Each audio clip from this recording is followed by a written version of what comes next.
This is Lab 4, Oscillations. Lab 4 deals with the prediction of motion of a mass using both Newton's second law and the energy principle, starting from a specific starter code that was given to us. And then following that starter code, we were told to compare and contrast the results of our observed motion with the results of our computational motion of the mass. The mass was attached to a spring, which was moving in a circular or elliptical pattern. And the reason that we are interested in this lab is because it shows the relationship between the energy principle and Newton's second law. The results that was determined from this lab was that the total energy of the spring equals 0, and that the model matches the predicted motion well, but with a slightly different period. The fundamental principles used in this lab was Newton's second law, as well as the position update formula, and then also the energy principle. The tracker file data that I received at the beginning told us to calibrate the mass as 0.42 kilograms and the length of the calibration to 0.4 meters. To the right, you can see that mass hanging down with the calibration length and the origin axis point also located.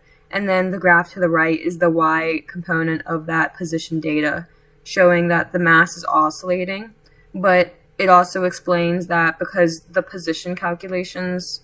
mass is oscillating, the position calculations will be both positive and negative. The written work that I have for this lab is determining the spring stiffness, which can be determined by manipulating the period formula, and determining L naught, or the rest length, using mg equals ks and manipulating that to isolate L naught. The code has three main components. The first component was inputting the tracker file data, which includes the ball's mass, velocity, and position, the initial velocity and position. And then the second one establishes the data we need for the energy principle, which is the spring stiffness and the L naught that we determined in the previous slide, as well as the formulas for the components of the energy formula, which here is the kinetic energy, the gravitational potential energy, and then the spring potential energy. The third component is the bulk of the code, which is the while loop, which determines the position of the ball using the Newton's second law and then the position update formula. And then it also determines the updated energy data using the formulas determined in the second component, so that the energy can be updated throughout each component of this while loop.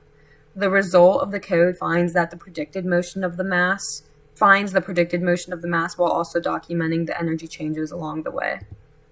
The results found show that the top graph shows that the orange line, which represents the total energy, is equal to 0.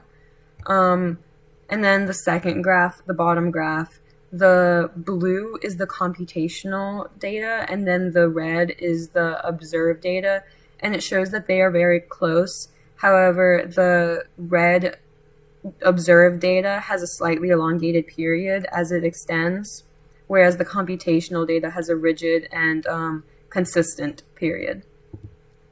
For the what does it mean questions, the first question asks whether the energy principle is satisfied, and my answer was that yes, because the orange line is equal to 0, then the total energy is equal to 0, which satisfies that with the oscillating spring, the energy will need to be equal to 0.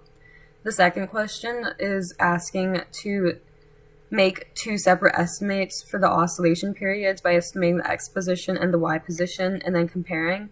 So the x component I got was equal to 1.61433 seconds, and the y is equal to 1.551 seconds.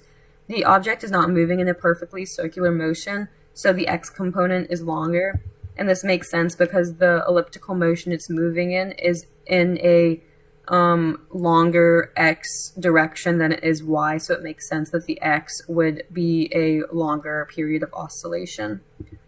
And in conclusion, the graph shows good reasoning for the energy principle and the fact that the orange line, or the total energy, is equal to 0. And it also tells us that the position graphs are reasonable in matching, but that the period seems to have been elongated throughout the observation, which could come as a result of the spring slowing throughout the motion, or my center of mass shifting as I plotted the points in my tracker file. In the future, I would try to get more calculations of the center of mass positions